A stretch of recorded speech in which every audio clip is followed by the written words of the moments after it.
ही स्पर्धा कशी जिंकलायस? ती म्हणते थांबा, मला या पाण्यामध्ये कुणी ढकलून दिले त्या ब्रह्मांड आहे ना ते आपल्या पिंडी असते. स्वतःचे मार्ग डेव्हलप करा, स्वतःची तंत्र विकसित असलीच असतात. तू येशील किंवा न येशील पण केव्हा तरी नक्कीच येशील. अंगाचं बळ हातात कानात बाळे घातलेल्याला कधीही तुम्ही पसंत करायचं नाहीये. ते पोळ्याचा बैल आहे, बघायचा नाही. आणि प्रेम, प्रज्ञा आणि प्रतिभेच्या सभामंडपात बसलेल्या माझ्या प्राजक्तांच्या फुलांनो, घाणेरीच्या फुलांनो, सरांनी सांगितलंय की लोकसंख्या ही प्रचंड वेगाने वाढते. 2011ची जर आपण शिरगणती पाहिली, जनगणना पाहिली तर 121 कोटी लोकसंख्या आहे भारतामध्ये. परंतु दुसरं एक विसरायचं नाही की आपल्या भारताला गरीब लोकांचा श्रीमंत देश म्हणतात. भारतात राहणारे लोक गरीब आहेत, देश मात्र श्रीमंत आहे. तुम्ही म्हणाल बघायचं आहे तुम्हाला बाहेर निघायचं आम्ही गरीब त्याने आपण श्रीमंत नाही आहोत. चीन पण आपल्याला घाबरत आहे, परंतु त्या ठिकाणी आपण बुद्धीनं गरीब आहोत. बुद्धीनं गरीब आहेत. बघा, लोकसंख्या प्रचंड वेगाने वाढते. जगातील सर्वात जलंदर जास्त कोणत्या देशाचा असेल तर आपल्या भारताचा आहे. परंतु त्या ठिकाणी HDIच्या बाबतीमध्ये ह्युमन डेव्हलपमेंट इंडेक्स, जो पाकिस्तानचे अर्थतज्ञ आहेत त्यांनी तो HDI मांडलेला आहे, त्याच्या बाबतीमध्ये जगातील 187 देशामध्ये आपला 135वा क्रमांक आहे. म्हणजे आपण बुद्धीने किती श्रीमंत आहोत हे तुमच्या लक्षात आलं असेल. ओके, त्यामुळं फाईटला घाबरायचं नाही, स्पर्धेला घाबरायचं नाही. ओके, बघा, जे स्पर्धा परीक्षा द्यायला येत आहेत, नेटसेट परीक्षा द्यायला येतात किंवा कुठलीही परीक्षा द्यायला येतात, त्यांना परीक्षेचं स्वरूप पण माहीत नसेल. ज्यावेळेस रमेश शिंदे सरांनी आता सांगितलं की नेटसेट किती अवघड परीक्षा आहे किंवा जे काय आहे ते UPSC लेवलची परीक्षा वगैरे. मी पुण्याचं एक उदाहरण सांगतो सर. पुण्यामध्ये मी ज्यावेळेस ती परीक्षा द्यायला गेलो होतो नेटसेट नावाची, काहीच माहीत नव्हतं. लोक लॅपटॉपवर अभ्यास करायचे आणि मी मात्र कॅरी बॅग, त्याच्यामध्ये कागद आणि त्याचा अभ्यास करायचो. महाराष्ट्रामध्ये 2च निकोळासमध्ये पास होते, एक कोल्हापूरचा होता आणि एक कुलगडीचा होता मी. त्यामुळं पब्लिकचं या ठिकाणी टेन्शन घ्यायचं नाही आहे. ओके, बघा, खूपच पब्लिक आहे, एक जागा निघली तर लाखो अर्ज येत आहेत. हे चिंता करण्यापेक्षा तुम्ही चिंतन करा नेमकं काय केलं पाहिजे. ते आपली व्यथा आहे की आपल्याला नोकरी नाहीये. ओके, व्यथाच्या ऐवजी व्यवस्था करा. चिंता करण्याच्या ऐवजी चिंतन केलं पाहिजे, व्यथाच्या ऐवजी व्यवस्था केली पाहिजे. तर हातावरील रेषांपेक्षा त्याच्या पाठीमाग असणाऱ्या मनगटामध्ये आपले भविष्य सामावलेलं असतं आणि तोच विश्वास मी आता तुम्हाला द्यायला आलोय. ओके, बघा, मी एक सांगेन की सरांनी सांगितलं की ठीक आहे अवघड परीक्षा आहे, अवघड आहे पण आपल्यापेक्षा अवघड नाहीये, आपण खूप अवघड आहे परीक्षांपेक्षा. परीक्षा हे आपल्यासाठी असतात. परीक्षा काही अवघड नसते. कुठलीही परीक्षा, जगातील कुठलीही परीक्षा अवघड नसते, कारण का अवघड जर असली असती तर कुठलाही माणूस पास झाला नसता. बरोबर. त्यामुळं या ठिकाणी परीक्षेला घाबरायचं नाही. मी एक उदाहरण सांगेन. एक राजा असतो आणि एक राणी असते. त्यांचं लग्न होतंय. राजा प्रचंड श्रीमंत आहे, राणी गोरी, स्लिम, सडसडीत, सुंदर आहे. त्यांचं लग्न होतं. 1 वर्ष होत आहे, 2 वर्ष, 3 वर्ष, 4 वर्ष, 5 वर्ष, 10 वर्ष होत आहेत लग्नाला, तरीही त्यांना आपत्ती होत नाही, मूलबाळ होत नाहीये. मग तो मुलाबाळाचा प्रयत्न थांबवतात, आता नको म्हणतात. परंतु या एवढा मोठा राजा, एवढी मोठी संपत्ती आहे, त्या संपत्तीला वारस कोणतरी असला पाहिजे. कारण आपल्याकडे बघतायच की वंशाचे दिवे, आता दिवे बघा किती आहेत आणि ज्योती बघा किती आहेत. ओके, बघा, वंशाचा दिवा झाल्याशिवाय त्या ठिकाणी थांबत नाहीत लोक. पण यांनी काय केलं की ठीक आहे, आपला वंशाचा दिवा जर आपल्याला झाला नसेल तर कोणतरी असलं पाहिजे. मग त्या ठिकाणी राजा काय करतो की आपला कोणतरी वारसदार असला पाहिजे. त्याच्यासाठी तो काय करतो, एक मोठी राज्यामध्ये स्पर्धा भरवतो आणि म्हणतो की ही जी स्पर्धा जिंकेल तो त्या संपत्तीचा वारस असेल, माझा मुलगा असेल. राज्यभरातून मोठे स्पर्धक येत आहेत, प्रचंड स्पर्धक येत आहेत, उभारला जागा नाहीये. आणि मग राजा त्या स्पर्धेच्या अटी सांगायला सुरुवात करतो. एक अट सांगतोय, अटी सांगत जातो, तसतशी स्पर्धकाची संख्या कमी होत जाते. कारण का आमच्या डेअरिंग खूप आहे, भारतीय लोकांच्या मध्ये डेअरिंग आहे. राजा सांगतो की एक खंदक आहे, खंदकामध्ये पाणी आहे, पाण्यामध्ये मासे आहेत, मगरी आहेत, साप आहेत, गरम पाण्याचे झरे आहेत, भोवरे आहेत. आणि या पाण्यामध्ये उडी टाकायची आणि तीराला जायचं आहे. पाण्यामध्ये उडी टाकायची आहे आणि तीराला जायचं आहे. जो सर्वप्रथम जाईल तो त्या संपत्तीचा वारस असेल, तो राजाचा मुलगा असेल. स्पर्धा सुरू होते. जसजशा राजा अटीत सांगत जाईल तसतसं त्या ठिकाणी स्पर्धकांची संख्या कमी होते. स्पर्धक राहतात 50 ते 100. स्पर्धा सुरू झाली. एक युवक फास्ट वेगाने पोहोच जातोय पुढं आणि सांगतो, जाऊन त्या किरावर जातो. किरावर गेल्यानंतर त्या ठिकाणी बेशुद्ध होऊन पडतो. बेशुद्ध राजा खुश होतोय आणि राजा म्हणतो की अरे कोण आहे एवढा युवक, एवढा फास्ट होत गेलाय. राजा खुश होतोय, आपल्या संपत्तीचा वारस आपल्याला पक्का मिळालेला आहे. पळत जातो तर हा बेशुद्ध पडलेला. मग राजा वैद्याला बोलवतो आणि म्हणतो की हा माझा वारस लवकरात लवकर नीट कर. तो शुद्धीवर येतोय आणि शुद्धीवर आल्यानंतर त्या ठिकाणी त्या युवकाला विचारलं जात आहे की बाळ सांग ही स्पर्धा कशी जिंकलायस. ती म्हणते थांबा, मला या पाण्यामध्ये कुणी ढकलून दिले त्या स्पर्धा पाहण्यासाठी मी आलो होतो, स्पर्धा जिंकण्यासाठी नव्हे, कारण का माझ्याकडे डेअरिंग नाहीये.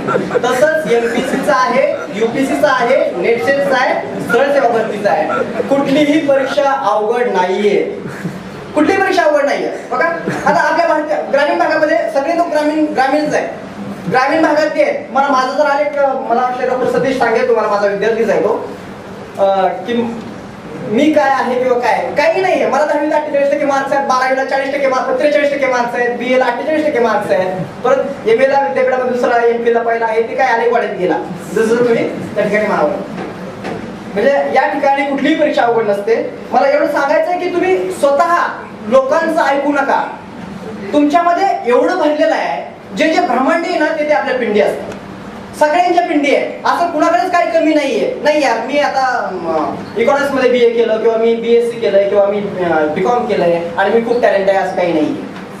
स्पर्धा परीक्षेमध्ये सगळे लोक समान आहेत, फक्त आर्ट फॅकल्टीचे सोडून. आर्ट फॅकल्टीचे लोक डेंजर आहेत, कारण आर्ट फॅकल्टीला 3 विषय आहेत, 4 विषय आहेत सॉरी, जे महत्वाचे आहेत. इकॉनॉमिक्स आहे, जिओग्राफी आहे, हिस्ट्री आहे आणि पॉलिटिकल सायन्स. की जे विषय तुम्हाला डेप्टी कलेक्टर होण्यासाठी मेन्सला आहेत, बरोबर का, ते विषय महत्वाचे आहेत. कारण आर्ट फॅकल्टीचे लोक आहेत ना ते स्पर्धा परीक्षा ऐकत नाही इतर लोकांना. आता सर सायन्सने शिकले, बीएससी ऍग्री झाले, ऍग्रीचा घटक पूर्णपणे काढून टाकलेला आहे सर. ऍग्रीचं एकही मार्काला विचारलं जात नाही. आणि पॉलिटिकल सायन्स, इकॉनॉमिक्स, जिओग्राफी आणि हिस्ट्री याचं विचारलं जाते. आणि कुठलं विचारलं जात आहे, 5वी ते 10वीचं सिलेबस. काय त्याच्यामध्ये अवघड. स्वतःचे मार्क डेव्हलप करा. जी व्यक्ती इतरांपेक्षा वेगळं करा. आता स्पर्धा परीक्षा करायची म्हणजे आपण काय करतो सुरुवातीला, चला कोणतरी स्पर्धा परीक्षा देतोय ना त्याच्याकडे जातो, ए भैया सांग जरा पुस्तकाची लिस्ट. ती सांगते एकनाथ पाटला जरा कपडा घे, दुसरं सांगते चालू घडामोड श्री देवदासवरांचं पुस्तक घे. तिसरं सांगते की इकॉनॉमिक्स साठी कुठे किरण देसले सरांचं पुस्तक घे किंवा रंजन कुळंबेचं पुस्तक घे. आणि ती पुस्तक घेतो आपण, वाचतोय वाचतोय वाचतोय, परीक्षा द्यायला गेलो ना डोक्यात चिट्ट्या, तर नाही एक पण नाही. स्वतःचे मार्ग डेव्हलप करा, स्वतःची तंत्र विकसित करा. त्याच्यासाठी एकच काम करायचं, रोज हरिपाठ करायचा. हरिपाठ करायचा म्हणजे नेमकं काय करायचं, देवाला माझा विरोध आहे पण तरी सांगतो हरिपाठ करायचा. हरिपाठ याच्यासाठी करायचा आहे की जो सिलेबस आहे ना तो तुम्ही रिडक्शन करून तुमच्या खिशामध्ये ठेवायचा. मी 2010ची राज्यसेवेची परीक्षा पास, 100 मार्काचा राज्यसेवेचा पूर्वचा परीक्षा होती आणि 1700 मार्काची मेन्स होती. 4 मार्कांनी निघालो मी. नेट सेट पास होऊन सुद्धा त्या ठिकाणी मला नोकरी मिळत नव्हती परमनंटची. चला म्हणलं ठीक आहे, आता काही नसल्यापेक्षा आपलं एक छोटा मोठा अधिकारी व्हावं आणि उपजीविका करावी. पण त्या ठिकाणी ते गेलो मी, म्हणजे 4 मार्कांनी निघालो आणि नंतर परत परमनंट झालो स्वामी विवेकानंद शिक्षण संस्थेमध्ये. आता म्हणलं अधिकारी नको आहे, कारण का 7:30 ते 12:30 ड्युटी असते आणि एका प्राध्यापकांचं मी पेमेंट उचलता बघितलं होतं सर की प्राध्यापकांना जर एवढे पेमेंट असेल तर आपण का अधिकारी व्हायचं. परंतु तुम्ही शिक्षक होऊ नका, शिक्षक होऊ नका. कारण का की शिक्षक होण्यासाठी आता सिच्युएशन बदललेली आहे, परिस्थिती बदललेली आहे. तुम्हाला मी जरी नवीन वाटत असलो तरी टीचिंग फील्ड मध्ये माझं हे 10वं वर्ष आहे. तसा मी भरपूर म्हातारा आहे. ओके, इतरांच्या पासूनच जे आहे ते वेगळं काम करा. इतरांपेक्षा स्वतःचे तंत्र विकसित करा. प्रवाहाच्या विरुद्ध दिशेने पोहा. तुम्ही जे लोक करतायत ते करू नका. सिलेबस घ्या, क्वेश्चन पेपर घ्या, अनालिसिस करा, अभ्यास सुरू करा. रेफरन्सेस पुस्तकं घ्या, रेफरन्सेस घ्या. इतर जे लोक वाचतायत ना सगळ्यांनीच तात्या वाचला आणि सगळेच त्या ठिकाणी परीक्षेला गेले. मी तात्याच्या ठोकड्यावर टीका करतोय असं नाहीये, पण सगळी पब्लिक जे वाचते ना ते पण वाचायचंय आणि वेगळं काहीतरी करायचं. रेफरन्सेस वाचा. इतिहासामधलं एक अतिशय चांगलं पुस्तक आहे डॉक्टर अनिल कठारे यांचं आणि ग्रोव्हरचं. इकॉनॉमिक्सचं एक अत्यंत चांगलं पुस्तक आहे. आता मी माझं म्हणणार नाही कारण माझी पुस्तक इकॉनॉमिक्सची आहेत, पण देसाई भालेरावचं एक पुस्तक आहे निराली पब्लिकेशनचं. हे पुस्तक आपण नाही घेत आहे आणि स्पर्धा परीक्षेला सुरुवात करतो. त्यानंतरचं गणित बुद्धिमत्तेचं चांगलं पुस्तक आहे जी किरण सरांचं. जे ते बार्शी जे आहे तो माणूस सिम कार्ड जसं आपण मोबाईल बदलतो ना तसे नोकऱ्या बदलते. वर्षाला 2 वर्षाला पोस्ट काढतो. इथं बीडीओ होते, असिस्टंट कमिशनर होते, आता डीडीआर आहे, डेप्युटी सीओ होते उस्मानाबादला. अशा प्रकारच्या पोस्ट बदलत आहेत. काय अवघड आहे मग. 5वी ते 10वी पर्यंत सिलेबस आहे त्याला. इतिहास जर तुम्ही पाहिलं तर 1857च्या पेक्षा दुसरं काय विचारलं जात नाही इतिहासामध्ये. बघा तुम्ही अनालिसिस करा, क्वेश्चन पेपर घ्या, पाठीमागच्या 5 ते 10 वर्षाचे क्वेश्चन पेपर घ्या, सिलेबस घ्या आणि अनालिसिस करा, प्रश्न कसा पडतोय. आता आपल्याला एकच माहित असतं की 1857चा उठाव आपण वाचायचा आहे ना, तर उठावामध्ये काय आहे की त्या एनफिल्ड नावाची लांब पल्ल्याची रायफल आहे आणि त्या रायफलला त्या ठिकाणी काडतूस जे आहे ते गाईच्या आणि डुकराच्या चरबीचे आहे. हे त्या ठिकाणी मंगल पांडेला माहिती पडलं आणि मंगल पांडेला माहित पडल्यानंतर उठावाच्या निश्चित नियोजित तारखेच्या अगोदरच त्यांनी मेजरला गोळी घातली. आपण त्या पुस्तकामध्ये काय वाचतोय, फक्त एकच वाचतोय की गाईच्या आणि डुकराच्या चरबीमुळे त्यांनी गोळी घातली, पण कुणाला घातली तेच माहित नाही. थोडंसं डीप मध्ये जातो मी. ज्यावेळेस रेफरन्सेस वाचेल ना त्याच वेळेस तुम्हाला हे कळणार आहे. मेजर ह्युसेन नाव आहे त्याचं. हे राज्यघटना घेतली तुम्ही वाचायला किंवा राज्यशास्त्र घेतलं, 7वीच्या नागरिकशास्त्राच्या पुस्तकाच्या दुसऱ्या धड्यामध्ये एक कॉन्सेप्ट आहे. ती कॉन्सेप्ट मी तुम्हाला सांगतो. 26 जानेवारी हा दिवस प्रजासत्ताक दिन म्हणून का साजरा करतात. मी एका प्राध्यापकाला विचारलं पॉलिटिकल सायन्सच्या, सर सांगा म्हणलं की 26 जानेवारी हा प्रजासत्ताक दिन म्हणून का साजरा करतात. ते म्हणते इकॉनॉमीचे असलीच असतात. माहित आहे का काय झालं. नाही सर विचारा म्हणे 1950ला 26 जानेवारी 1950ला आपण प्रजासत्ताक स्वीकारलेला आहे आणि म्हणून आपण प्रजासत्ताक दिन साजरा करतो. म्हणजे त्याच दिवशी का, तर सगळे 2-3 दिवस अगोदर बाबासाहेबांनी ती सुपूर्द केली नेहरूंच्याकडं आणि नंतर या दिवशी स्वीकारली. असा जर तुमचा अभ्यास असेल तर आपण नाही पास होणार. 1930ला आपण स्वातंत्र्याचा लढा सुरू केलेला होता आणि तेव्हापासून आपण एक दिवस स्वातंत्र्य दिवस म्हणून साजरा करत होतो, तो होता 26 जानेवारी. परंतु प्रत्यक्षात या ठिकाणी स्वातंत्र्य मिळालं 15 ऑगस्टला. 15 ऑगस्टला स्वातंत्र्य मिळाल्यानंतर आपण ते 26 जानेवारी हा स्वातंत्र्य दिन म्हणून साजरा करेल का, किंवा वर्षातून 2 स्वातंत्र्य दिन म्हणून साजरा करेल का, नाही करणार.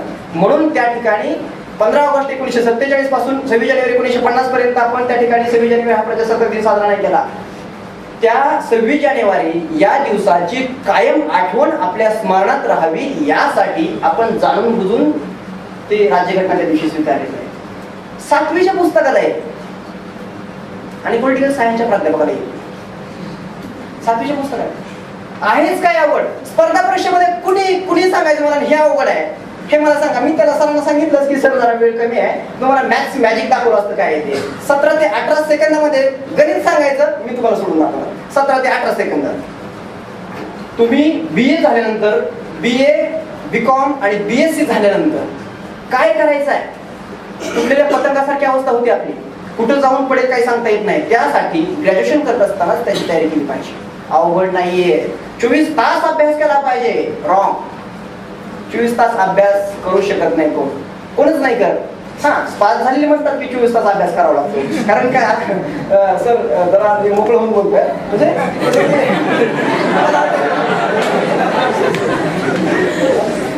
पास झालेले लोक 24 तास अभ्यास केलाय असं म्हणतात, कारण का तसं म्हणल्याशिवाय आपल्याला कोण हुशार म्हणत नाही. ओके 24 तास अभ्यास करू शकत नाही. ओके अभ्यास किती तास करायचा आहे. सकाळी 2 तास संध्याकाळी 2 तास.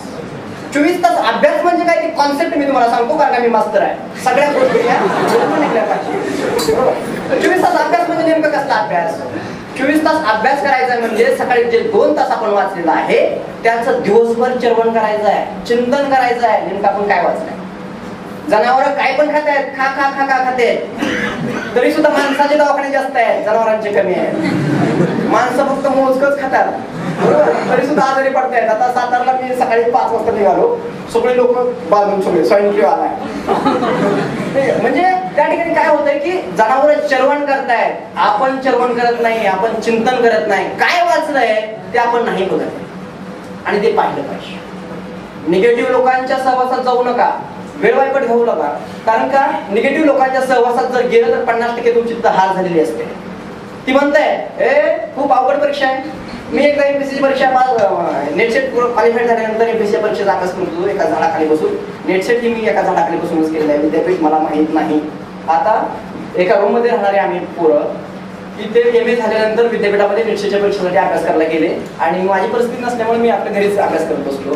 आज ते माझी पुस्तकं नेटसेटला वाचताय. मला शिकाय घालताय की तुझी पुस्तक वाचवायला कुठलं पाप केलं. म्हणजे तुम्ही कुठं जाताय. गुणवत्ता स्किल जे आहे ना ते पुणे आणि मुंबईमध्येच आहे असं नाहीये, कोल्हापूरमध्ये आहे असं नाहीये. गुणवत्ता कुठेही उगवते, माळरानावर उगवते. कुठल्याही जाती धर्माची ती मक्तेदारी नाहीये. कुणीही त्या ठिकाणी कुठेही राहून त्या ठिकाणी नंदनवन त्या ठिकाणी आपल्या जीवनाचं करू शकतो. मला सांगायचं की आता आपण सुरुवातीला स्पर्धा परीक्षेला 1-2 परीक्षा दिल्या की खूप अवघड आहे. एक परीक्षा दिली काय कळत नाही, दुसऱ्या परीक्षा दिली की परत नाही यार खूप अवघड आहे ते, आपल्याला काही जमत नाही. संयम ठेवायचा आहे. संयमाची परीक्षा ही स्पर्धा परीक्षा ही टॅलेंटची परीक्षा नाहीये, संयमाची परीक्षा आहे. टॅलेंटची म्हटलं तर काय 5वी ते 10वीचा सिलेबस आहे, काय त्याच्यामध्ये टॅलेंट आहे. तुम्हाला वेगळा प्रयोग करायचा आहे का, कुठेतरी वेगळा काय हे घ्यायचंय का, पेटंट घ्यायचंय का, नाहीये. 5वी ते 10वीचा अभ्यास करायचा आहे, फक्त सातत्य ठेवायचं. 1857 जो उठाव वाचलाय आणि परत महिनाभर त्याकडे बघतच नाही आणि म्हणतोय परत अरे मी त्याचा अभ्यास केला.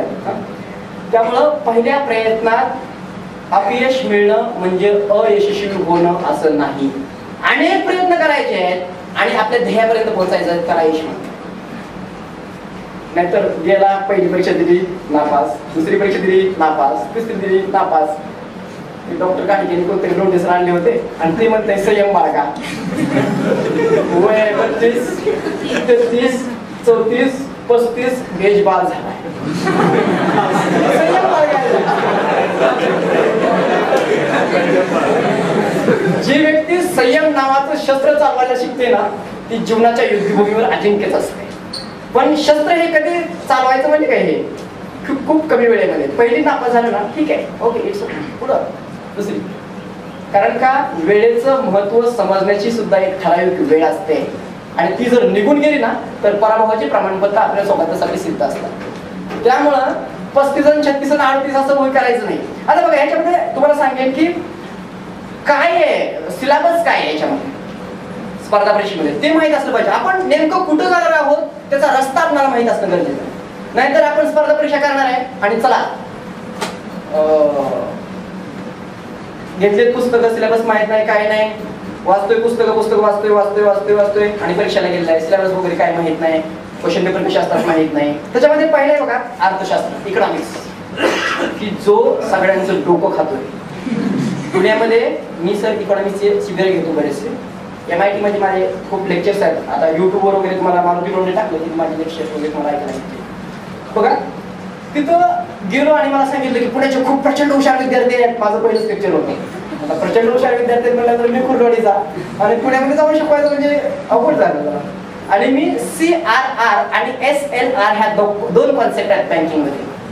CRR म्हणजे व्यापारी बँका जमा झालेल्या ठेवीतून काही रक्कम रिझर्व्ह बँक ऑफ इंडियाकडे ठेवते, त्या रकमेला म्हणायचं CRR, कॅश रिझर्व्ह रेशो.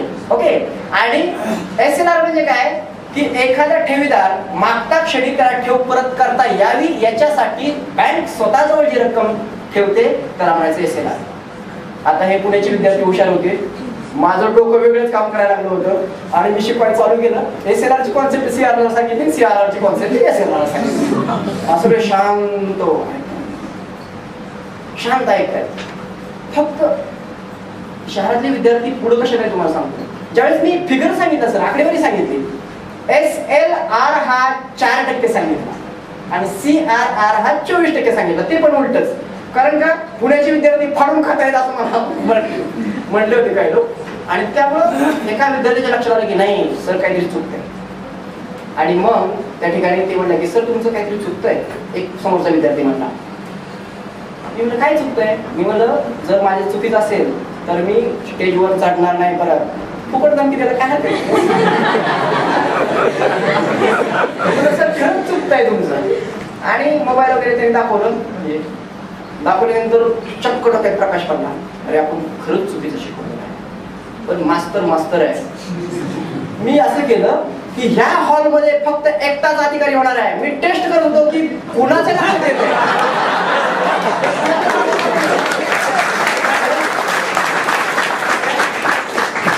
या ज्या कॉन्सेप्ट आहेत ना त्या आपल्या थोड्याशा क्लिअर असल्या की त्या ठिकाणी काही अवघड जात नाही. नॅशनल इन्कम आहे, राष्ट्रीय उत्पन्न आहे. राष्ट्रीय उत्पन्न म्हणजे काय? तुम्ही एखादं पुस्तक वाचा, स्पर्धा परीक्षेचं मी नाव घेत नाही एखाद्या पुस्तकाचं, पण वाचा की मग ते मला पण समजत नाहीये. एखाद्या देशामध्ये एका वर्षाच्या कालखंडात तयार होणाऱ्या वस्तू आणि सेवा यांचं बाजारी मूल्य म्हणजे राष्ट्रीय उत्पन्न. किती सोपं आहे? एका वर्षाच्या कालखंडात एखाद्या देशात तयार होणाऱ्या वस्तू आणि सेवांचं बाजारी मूल्य म्हणजे राष्ट्रीय उत्पन्न. त्याच्यातून घसारा निधी वजा केला की आपल्याला निव्वळ राष्ट्रीय उत्पन्न मिळतं. आता मला फोन येतात, 25 पुस्तकं माझे प्रकाशित आहेत आणि त्या पुस्तकांवर माझा नंबर आहे, त्यामुळे फक्त आता तो बंद असतो, व्हॉट्सअपला चालू असतो. मला म्हणे सर घसारा म्हणजे काय? पुण्याहून फोन येतात, मुंबईहून फोन येतात, चंद्रपूर, खूप लांबून. घसारा म्हणजे काय? उत्पादन चालू असताना उत्पादन प्रक्रियेमध्ये जर त्या ठिकाणी यंत्राची तोडफोड झाली, कामगार आदू झाला, दुखापत झाली, तर त्याच्यावर खर्च करण्यासाठी एक वेगळा निधी काढून ठेवलेला असतो, त्याला घसारा म्हणतात. अवघड आहे का सोपं आहे? काय आहे मग इकॉनॉमिक्स अवघड आहे. दुसरा आहे विषय इतिहास. मी तुम्हाला सांगितलं की 1857 इतिहास. मंगल पांडे चित्रपट बघितला की 25% अभ्यास झाला. दुसरी गोष्ट आहे राज्यशास्त्राचं पण मी तुम्हाला सांगितलं. ओके, ग्राम सभा त्या ठिकाणी सरपंच बोलवतो. वर्षातून मला वाटते 6 वेळा सभा बोलवली जाते आणि तो सभा बोलवण्याचा अधिकार कोणत्या कलमान्वये आहे ते माहित असलं पाहिजे आपल्याला. ते सरपंचाला पण आपल्याला माहित नसतं, ते दुर्दैव आहे. कलम नंबर 7 कलम शिकायला मिळत आहेत, राज्यघटना शिकायला मिळते, त्या निमित्ताने तरी आपण अभ्यास करतो. दुसरा विषय भूगोल. लांब नदी कोणती, छोटी नदी कोणती. मी अभ्यास करत होतो त्यावेळेस मला एक मित्र यायचा, मी शेतात जाऊन अभ्यास करायचो. एक पोतं, उशी आणि पाणी बॉटल. मला म्हणायचा सांग एमपीसीचा अभ्यास करतोय ना. म्हणलं हा. सांग मला तांबड्या नदीत कोणत्या नदीला पाणी तांबडे येते म्हणे. अरे एमपीसी मध्ये असले प्रश्न नसतात, सगळं आलं पाहिजे. कोण सांगते? जनावर सांभाळणारा माणूस. कोणत्या नदीचं पाणी तांबडं आहे? मी म्हटलं मला येत नाही दादा, तू सांग बरं. मध्ये तांबडे नदीचं तांबडी नदी म्हणतात. म्हणजे अशा लोकांचं जर तुम्ही ऐकलं ना, मेला तुम्ही. काय वाघ आणि गाढव यांचं भांडण लागतं, मतभेद होत आहे आणि प्रचंड भांडण लागतात. काय भांडण मिटायला तयार नाही. मग वाघ म्हणतो, संपवतो, वाघ म्हणतोय की यार चला आपण जंगलाचा राजा जो सिंह आहे त्याच्याकडे जाऊया आणि आपलं आपापलं मत मांडूया. मग आपण मत म्हणताय, गाढव म्हणताय गवत हे निळं आहे आणि वाघ म्हणताय मी रोज पाहतोय गवत हे हिरवं आहे. ह्याला किती वेळा सांगितलं तर काय ऐकायलाच तयार नाही. गाढव म्हणताय तू पाहत असशील मी खातोय. गवत हे निळं आहे, गवत हे कसं निळं आहे. मग सिंह विचार करतायत, जंगलाचा तो राजा आहे, विचार करतो आणि म्हणतो सिंहाला वाघाला 1 वर्षाची पोलीस कोठडी द्या, कारण का गवत हे निळं आहे. वाघ घाबरतो, म्हणतो हा निर्णय राजासाहेबांनी कसा दिला हा. परत गाढव उड्या मारत निघून जातो आणि त्या ठिकाणी वाघ विचारतो की साहेब ठीक आहे, मला 1 वर्षाची पनिशमेंट मिळाली, ठीक आहे, पण असा निर्णय तुम्ही काय दिला, तुम्हालाही माहित आहे गवत हिरवं आहे. तर ती म्हणते तुला कुणाच्या नादी लागायचं ते कळतं का, त्याच्यासाठी ही पनिशमेंट आहे. त्यामुळे निगेटिव्ह जे लोक तुम्हाला निगेटिव्ह करतात ना त्याच्याकडे तुम्ही नका जाऊ, त्यांचा विचारही करू नका. कारण का एकदा निगेटिव्ह लोकांच्या तुम्ही सहवासात गेला ना की आपलं वाटोळं जाऊन सांगायचं. दुसरा आहे बुद्धिमत्ता. अतिशय मॅजिक आहे ते बुद्धिमत्ता. XYZ अधिक XYZ अधिक XYZ बरोबर Z बरोबर काय, असे प्रश्न विचारले जातात. खूप मॅजिक आहे, कोडं सोडल्यासारखं आहे ते. तुम्ही बघा, करून तर बघा एकदा. कारण का तुमच्या डोक्यात ज्यावेळेस हे जाईल ना त्यावेळेस तुम्हाला स्पर्धेसाठी जगात कुणी नसणार आहे. ग्रामीण भागातली पोरं जर मनावर घेतलं ना तर काही करू शकतात. शहरातल्या सारखं नाही. बेटा दूध कोण देतं, तर मग ते दूध वाला.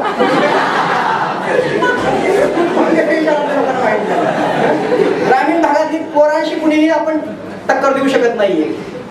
बेटा कापूस कुठं पिकतोय, ते म्हणते गादीत. गादीमध्ये कापूस कुठं करतो? गादीमध्ये. आणि त्या कापसाला पाणी गादीवर आम्ही झोपतो. अशा प्रकारे शहरातील लोकांची जी स्टाईल आहे ना, तिथं आपण त्या ठिकाणी आपल्याला कुणी फाईट देऊ शकत नाही. दुसरा आहे अंकगणित. आता वेळेचा अभाव आहे, वेळ कमी आहे, त्यामुळे मी तुम्हाला सगळी मॅथ्स मॅजिक स्ट्रिक्ट सांगितले असते. 4 अधिक 44 अधिक 4444 अधिक 44,444 अधिक 4,44,444 बरोबर किती? आयोगाला माहित आहे तुम्हाला बेरीज वजाबाकी येते.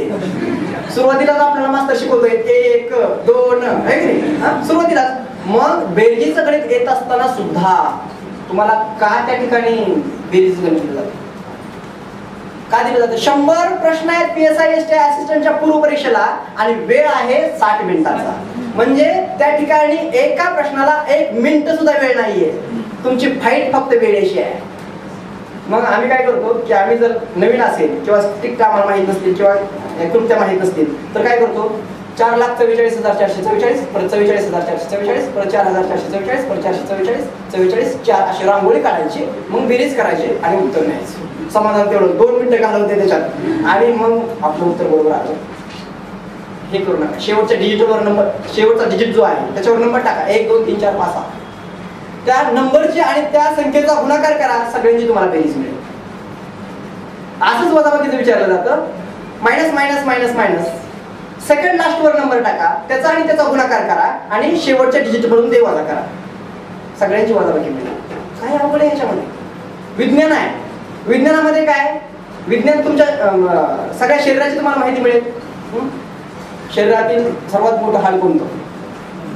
आम्हाला ते हाडच नाही सर. सर्वात मोठं हाड कोणतं? मांडीच आहे, त्याला फिवर म्हटलं जातं. सर्वात लहान हाड कानामध्ये आहे. बरोबर. म्हणजे तुम्ही हुशार आहात बघा, एवढे येत आहे म्हणजे काय आहे मग, फक्त तुम्हाला मार्ग पाहिजे. दुसरं आहे चालू घडामोडी. 2च मिनिटं बोलतो. चालू घडामोडीमध्ये महाराष्ट्र टाइम आणि लोकसत्ता हे 2च पेपर वाचायचे आहेत. पेपर वाचायचं आहे, चालू घडामोडीचं पुस्तक घेण्याची आवश्यकता नाही. 100 पेजेस पोही घ्या. आजचा लोकसत्ता, लोकसत्तेला काय आहे त्याचं लिहून काढायचं असं. नाहीतर चला सर म्हटले चला लोकसत्ता घ्या वाचा, घेतलंय स्वाईन फ्लूचे 2 बळी लिहून काढले. हे नाही वाचायचं. ते एखादी कमिटी गठीत केली आहे, त्या कमिटीचं कार्य काय आहे, अध्यक्ष कोण आहे, सदस्य किती आहेत, काय उद्देश आहे, हे लिहून काढा. एखाद्या मोठ्या व्यक्तीचं या ठिकाणी काय म्हणायचं त्याला, मृत्यू झालाय तर त्या ठिकाणी त्यांनी काय काम केलेलं आहे, त्याचबरोबर कुणाला पदक मिळालेलं आहे, कुणाला पुरस्कार मिळालेला आहे, त्याचं काय कारण आहे, कितवा पुरस्कार आहे, हे सगळं लिहून काढा. बाकीचं काय वाचण्याची गरज नाही. लोकसत्ता आणि महाराष्ट्र आहे तर बाहेर गेलाय आणि पुण्यनगरी घेतलाय, MPC चालू केले आणि पहिल्यांदा वाचतो दिलसे. MPC पासच नाही, दिलसे. सुरुवातीला प्रिय तू कधी येशील, तू येशील किंवा न येशील पण केव्हा तरी नक्कीच येशील, हे मात्र विश्वासाने सांगतो. अशा प्रकारचे जर तुम्ही त्या ठिकाणी वाचत गेला तर ते तुम्ही स्पर्धा परीक्षा पास होऊ शकत नाहीये. बघा, माणसाचा अपमान होणं खूप गरजेचं आहे. हे स्पर्धा परीक्षा चालू केल्यानंतर तुमचा अपमान पण लोक करतील. काय कलेक्टर साहेब म्हणतात लगेच, काय फौजदार साहेब म्हणतात ते. आणि नाही का, योग्य वेळी जर तुम्हाला अपमानाचा डंक झाला तरच कर्तृत्वाचे पंख फुटत असतात. त्यामुळं अपमानाचा डंक तुम्ही सहन करायचा आहे. अपमान झालेल्या एका व्यक्तीचं मी एक सांगतो आणि थांबतो. एक वडार समाजाची बाई आहे आणि ती बाई त्या ठिकाणी रस्त्यावर दगड फोडण्याचं काम करते. 12 वर्षाचा मुलगा आहे, छोटा 12 वर्षाचा मुलगा म्हणतो आई मला खूप भूक लागली, मला काहीतरी दे. आईजवळ काहीच नाहीये. आणखीन परत एकदा म्हणतो आई मला काहीतरी दे, मला भूक लागली आहे. सकाळी दुपारचे 12 वाजत आलेले आहे. आणि मग त्या ठिकाणी आई काय करते, जवळ त्याला घेते, पदराड घेते. पदराड घेतल्यानंतर आईच्या ज्यावेळेस आपण कुशीत जातो ना त्यावेळेस तहान भूक आपली हरून जात असते. पदराड घेते आणि आई त्याच्या डोक्यावर हात फिरवते. आईचे अश्रू जे आहेत ते त्याच्या डोक्यावर पडतायत. तेवढ्यात मुख्य कार्यकारी अधिकाऱ्याची गाडी येते. त्यानंतर जो कॉन्ट्रॅक्टर आहे तो पण त्याच्यासोबत असतो आणि मुख्य कार्यकारी अधिकारी नकोय त्या बाईला बोलतोय. कारण 12 वर्षाच्या मुलगाला तुम्ही आडवं घेऊन झोपलात, 12 वर्षाच्या मुलाला आडवं मांडीवर घेतलेलं आहे तुम्ही, म्हणजे काम चुकापणा करताय. खूप काही बोलला, अशब्द बोलला, जे बोलायला नको होतं तो बोलला आणि तो निघून गेला. पोरग ते ऐकत होतं, आईला बोलायला ऐकत होतं, त्याच्या साहेबाचे शब्द शिसवल्यासारखे त्याच्या कानामध्ये जात होते. पोराने छडी आणि हातोडा घेतला आणि पळत सुटलं. आई म्हणली, बेटा थांब, मी जे वडाराचं काम करते ना ते तुला नाही करायचंय, तू शाळेत जायचंय, पुरा थांब. पोरग थांबायला तयार नव्हतं. पोरग पळत सुटलं आणि एका मोठ्या जागेवर छडी आणि हातोड्याने घाव घालायला लागलं. आई म्हणते, थांब, तुला हे काम करायचं नाही, तुला मी वडार करणार नाहीये. पोरग थांबायला तयार नव्हतं. पोरग छडीचा घाव त्या दगडावर घालत होतं. तेवढ्यात ते थांबवण्यासाठी आईने हात मदत घातला. दुसऱ्या क्षणी त्या ठिकाणी आईच्या हातावर छडीचा घाव पडला आणि आईचा हात रक्तबंबाळ झाला. आई या आक्रोशानं सगळं गगन भिजून गेलं आणि त्या ठिकाणी शांतता पसरली. त्यावेळेस आई रडायला लागली आणि म्हणजे, बाळा, मी तुला याच्यासाठी नाही शिकवलं, तुला वडार नाही व्हायचं, तू हे दगड नाही फोडायचे. त्यावेळेस एक शेजारून शिक्षक चालले होते आणि ते म्हणले, मावशी काय झालंय? तर त्या शिक्षकाला सांगितलं की गुरुजी, मला माझ्या पोराला वडार नाही करायचं, पण पोरग इथं हे काम करत बसलाय. त्या शिक्षकानं आईचा हात बांधला आणि त्या दगडावरच जे रक्त आहे आईचं ते पुसून काढलं आणि त्या दगडावर लिहिलं होतं, मी साहेब होणार. सोलापूर जिल्ह्यातील करमाळा तालुक्यातील जेऊर गावचं वडार समाजाचं बाळाजी मंजुळे नावाचं पोरग महाराष्ट्रात पहिलं आणि देशात 11वं येऊन कलेक्टर झालं.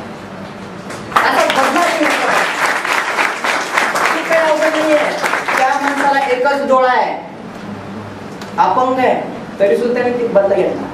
आपण बदला घेतोय जे बाहेर अशा स्वरूपाचा बदला नाही, आदर्श बदला घ्यायचा आहे. तुमच्याकडे शक्ती आहे, शक्ती या ठिकाणी कुठेही वापरायची नाहीये. शक्तीपेक्षा काय महत्वाचं आहे? नाही, इथं चुकतोय ना, युक्ती केली की आता. शक्तीपेक्षा सहन शक्ती महत्वाची आहे. सहन शक्ती असली पाहिजे, संयम असला पाहिजे. मित्रांनो, जाता जाता 3 गोष्टी सांगेल. कुणाचंही ऐकू नका, माझंही ऐकू नका. तुम्ही अनालिसिस करा, सिलेबस घ्या, प्रश्नपत्रिका घ्या. अनुभव हाच माणसाचा खरा गुरु आहे.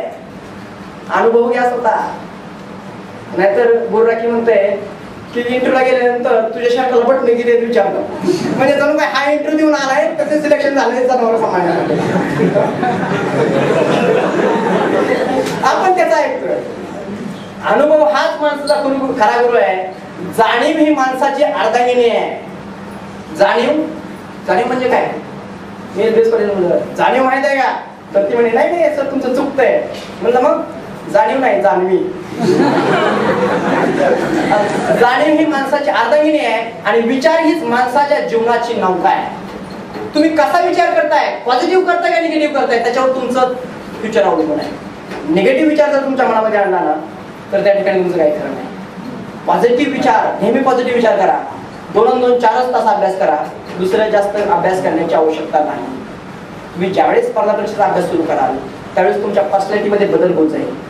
तुम्ही कपडे घालायची कशी, तुमची हेअरस्टाईल कशी असली पाहिजे, तुम्ही शूज घालायचं का, चप्पल घालायची का, स्लीपर घालायची, हे पूर्णपणे तुमच्या मध्ये बदल होत जातो. सरांनी सांगितलंच की अधिकारी व्हायचं असेल तर अगोदर तुम्हाला अधिकाऱ्यासारखं वागलं पाहिजे, तरच अधिकारी होता येईल, अदरवाईज होता येत नाही. बघा, आता आपली ही जी आहे हेअरस्टाईल आता इथली नाही, कारण का माळा तालुक्याला महाराष्ट्र ओळखतोय, सरांनी मगाशी सांगितलं. आणि मलाही तिथं म्हणतात की सर, सोलापूरची आहे, एक तर प्राध्यापक तरी असतात, नाहीतर दुसरा अधिकारी तरी असतो, हे कसं काय? म्हणलं, ते सर तसंच आहे.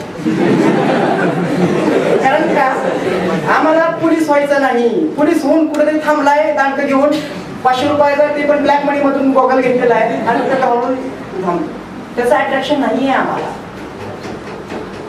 आपल्याला अधिकारी व्हायचं आहे, सुपर क्लास व्हायचं आहे किंवा प्रोफेसर व्हायचं आहे. प्रोफेसर होऊ नका म्हणा. D.Ed, M.Ed, net, set, MPhil, PhD आता करू नका. तो काळ गेलेला आहे. पण त्याच्यासारखी नोकरी नाहीये, पण तो काळ गेलाय आता. कारण का त्याच्यासाठी तुम्हाला नोकरीसाठी राहावं लागेल. फक्त तुम्ही स्पर्धा परीक्षेचा अभ्यास करा. शिपायापासून ते कलेक्टर पर्यंतची परीक्षा द्या. तुम्हाला कलेक्टर व्हायचं असेल तर शिपाईची परीक्षा द्या. बघा, BA झाल्यानंतर तुम्हाला कुठलीही परीक्षा जर तुम्हाला कुठलीही पद मिळवायचं असेल, कुठलीही नोकरी मिळवायची असेल तर स्पर्धा परीक्षा त्या ठिकाणी तुम्हाला द्यावी लागते. सरळ सेवा भरतीची असेल तर तुम्हाला 25 मार्काचं मराठी आहे, 25 मार्काचं इंग्रजी आहे, 25 मार्काचा अंकगणित आणि बुद्धिमत्ता आहे आणि 25 मार्काचं सामान्य ज्ञान आहे. ही तुमची 100 मार्काची एकच परीक्षा आहे. त्याच्यासाठी स्पर्धा परीक्षा स्पर्धाच आहे ती, बरोबर. पण त्याच्यासाठी चांगली पुस्तकं वापरा. मराठीसाठी मोरा वाळंबेचं पुस्तक चांगलं आहे, जे ग्रामरचं. त्यानंतर इंग्लिशसाठी पारायण सुरीचं पुस्तक आहे. सामान्य ज्ञानासाठी कुठलीही पुस्तक वापरा. एकनाथ पाटलाचं वापरलं तरी चालतंय. अंकगणितासाठी श्रीनिवास मोकलीकरांचं एक छोटं पुस्तक चांगलं आहे सर, श्रीनिवास मोकलीकर सिनियर आहेत ना. अंकगणिताची गुरुकिल्ली म्हणून छोटं पुस्तक अतिशय चांगलं पुस्तक आहे. आणि बुद्धिमत्तेसाठी जी किरण सरांचं पुस्तक आहे की जे बार्शीच्या जवळचं बाभळगाव तिथले आहे. हे पुस्तक वाचा, तुम्हाला कसलीही अडचण येणार नाही. फक्त तुम्ही त्या ठिकाणी स्वतः अनुभवून घ्या. हेअरस्टाईलच्या बाबतीमध्ये मी तुम्हाला सांगितलं की तिथं इथून असा रोलर फिरवलेला असतो आणि वर असं चुंबळ काय ठेवलेलं. अशी हेअरस्टाईल कुठल्या तरी अधिकारीची असेल का, कुठल्या तरी प्राध्यापकाची असेल का, असेल. मग आपण ते मॉडेल त्या ठिकाणी ओळखायचं आहे की नाही हे वेगळं आहे. 2 शब्द दादासाठी आणि 2 शब्द दिदीसाठी सांगतो. दिदीनं लक्षात घ्यायचं आहे. हातात कड, अंगाचं पड, हातात कानात बाळे घातलेल्याला कधीही तुम्ही पसंत करायचं नाहीये. ते पोळ्याचा बैल आहे, बघायचा नाहीये. ओके. आणि कोणाच्या असेल तर काढून टाका.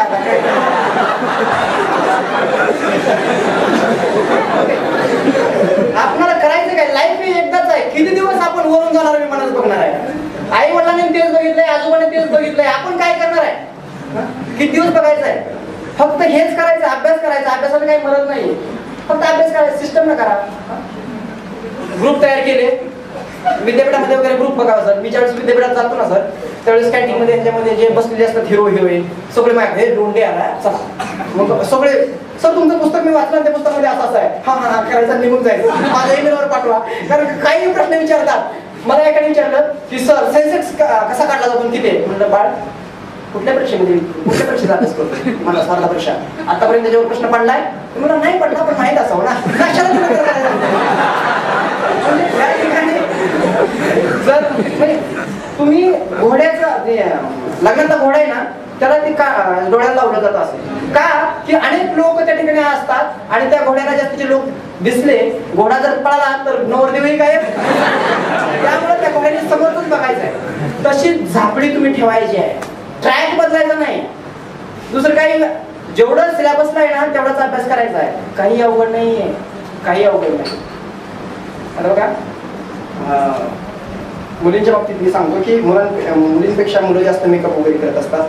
पण मुलींच्यासाठी सुद्धा सांगतो की मेकअप दिदी तू कसा केला पाहिजेस. हे लाईफ हे वादळ वाऱ्यांचं आहे, त्याचबरोबर झोपाळ्या वाचून झुलायचं आहे आणि झिम्माड पावसात भिजायचं सुद्धा लाईफ आहे. हे तुमचं जीवन जे आहे ना, आता तुम्ही दिशा आणि दशा ह्या 2 मार्गावर तुम्हाला ते जीवन निघू शकतं. एक जर तुम्ही चांगला विचार केलाच नाही तर तुमच्या आयुष्याची दशा होईल आणि त्या ठिकाणी चांगल्या अभ्यासाला सुरुवात केली तर तुमच्या आयुष्याला एक नवी दिशा मिळेल. त्यामुळं शेवळ्याच्या दगडावर उभा राहण्यासारखं हे आयुष्य आहे. मेकअप कशाचा करा दीदी, तू लाली लाव, दीदी तू हार घाल, काजळ सुद्धा घाल, हातात बांगड्या घाल, तू आता चांगली दिसली पाहिजे. दादा तू सुद्धा चांगला दिसला पाहिजे, त्यासाठी बाळी काढली पाहिजे.